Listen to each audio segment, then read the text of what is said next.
sont étudiants, tous futurs ingénieurs, sont âgés d'une vingtaine d'années et ont un rêve en commun, construire une voiture de course de A à Z et l'emmener jusqu'en compétition. Chez Turbo, nous avons choisi de suivre leur projet sur une année, de la page blanche au vrombissement. Vous allez voir que mettre en application la théorie n'est pas chose si facile. On a 1 an de conception, modélisation et 1 an de fabrication. 1 an, ça paraît pas, mais c'est très court, surtout avec des études en parallèle. Rendez-vous est pris à côté de Versailles, en région parisienne, sur le campus de l'Estaca. Nous y retrouvons la quarantaine d'étudiants qui s'est lancée dans l'aventure. Pas de temps à perdre, nous sommes en octobre 2015. Le projet prend vie sur ordinateur. J'ai commencé à faire ça pour la forme générale. C'est sur ce logiciel-là qu'on a fait toutes les pièces de notre voiture. Et c'est un logiciel professionnel qui est utilisé dans le monde industriel. Si la conception informatisée est l'étape obligée pour un développement réussi, la course contre la montre continue. Nous retrouvons nos étudiants 3 mois plus tard et le châssis commence à prendre forme. Soudure, découpe, assemblage, montage, l'équipe fait tout en autonomie. Le projet occupe tout leur temps libre. Se lancer dans l'aventure implique quelques sacrifices. C'est quelque chose d'un peu magnifique, j'ai envie de vous dire. Parce que vraiment on conçoit, on le fabrique nous-mêmes et on l'exploite. Et on est content de ce qu'on a fait. Plus qu'à avoir un volant. Une fois le gros œuvre terminé, place à la mécanique de précision.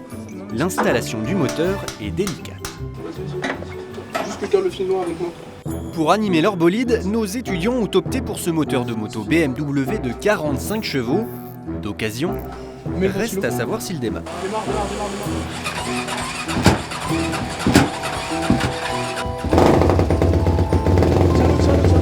Avec 20 000 € de budget pour participer à la course, chaque dépense compte. Alors trouver des sponsors et des partenaires est une aubaine pour notre équipe. Et ce sont les 2 filles du groupe qui sont investies de cette mission.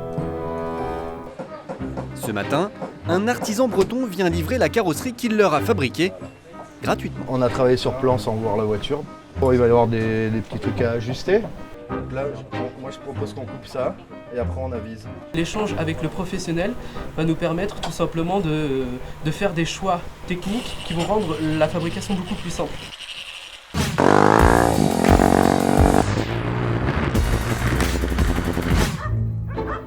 La fabrication terminée et après quelques essais, prenons la direction de l'Italie. C'est ici, dans la région de Parme, que se tient la course finale qui rassemble les meilleures écoles européennes. Nos Français vont avoir fort à faire face à une concurrence étrangère très préparée. Donc là, on est à l'équipe de la Hochschule Esslingen, qui est une des top teams allemandes de la Formula Students. Donc déjà 8e véhicule, 10e année d'expérience. On part sur une équipe qui est très accompagnée par des ingénieurs professionnels. Clairement, le véhicule est très bien designé, très bien conçu. Tout est prévu et fait pour la compétition. Vraiment, de tous les budgets, nous on se situe plutôt dans la partie basse actuellement, avec un véhicule estimé à 30 000 € et un budget annuel de 20 000 € à peu près. Et vraiment pour les top teams, on tourne certainement autour du million d'euros. Revenons dans le modeste stand des Français, en pleine préparation. Aujourd'hui c'est le grand jour. C'est grand jour. Pas mal de pression, mais c'est le grand jour. 2 types d'épreuves sont organisées, une partie statique où le jury évalue la rentabilité du projet, les risques pris dans la conception ou encore l'esthétique du véhicule. Après l'examen, les juges sont plutôt confiants. C'était bien, cette équipe va être très compétitive. Demain on verra ce que ça donne sur la piste, mais elle a de sérieuses chances. La deuxième étape, c'est l'épreuve dynamique, mais avant de pouvoir rouler sur le circuit, un contrôle technique s'impose. La voiture va passer devant des juges pour voir si on peut prendre ou pas part à la compétition et aux épreuves dynamiques qui auront lieu demain. Problème pour notre équipe, la voiture n'est pas conforme, trop basse, les étudiants vont devoir la modifier avant le lendemain matin. Une longue nuit s'annonce. Il faut une vis. Mais oui. Mais attends, il manque un truc pour passer de l'autre côté là. Après plusieurs heures de travail à la lueur des phares, la voiture est passée une dernière fois en revue. Mais le résultat est sans appel. Le jury ne valide pas certaines modifications apportées à la hâte. Du coup, on a été en fait obligé de se dire qu'on était non partant pour les épreuves dynamiques, étant donné que la liste elle était infaisable, en tout cas sur place en Italie. Seule possibilité envisagée par nos étudiants, revenir l'année prochaine avec une voiture encore plus aboutie. et capable de rivaliser avec toutes les grosses écuries étrangères. Rassurez-vous, pour ne pas finir sur une note négative et cette déconvenue en Italie, nos ingénieurs n'ont pas voulu en rester là. Après plusieurs semaines de travail, la voiture est maintenant 100% conforme. Ne reste plus qu'à la charger dans le camion et rejoindre le circuit Jean-Pierre Beltoise pour avoir le privilège d'en prendre le volant. Toute l'équipe a tenu à être là pour mon baptême. C'est parti!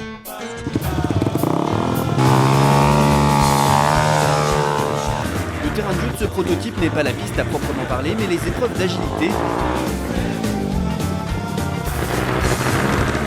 Avec 100 km/h de vitesse de pointe et beaucoup de couple, c'est une vraie voiture de course. Alors comment c'était? Elle marche bien cette voiture? Eh ben, c'était assez impressionnant. Je pensais pas être bluffé à ce point parce que c'est un vrai kart, hein. C'est une vraie petite monoplace. C'est assez direct, ça a de la patate. Beau travail les gars. Hein. C'est un investissement, ouais. Humain et matériel, financier et de temps également. C'est un travail de toute une équipe, donc c'est chouette d'arriver à avoir quelque chose de concret qui roule derrière, donc c'est super intéressant. Ouais. Prochaine étape? Prochaine étape, on t'invite sur Paris à se retrouver pour une petite surprise. Mondial de Paris 2016, les étudiants ont tenu parole. La voiture est bien là, exposée au public. Une fierté immense pour toute l'équipe et une sacrée ligne sur leur CV de futur ingénieur.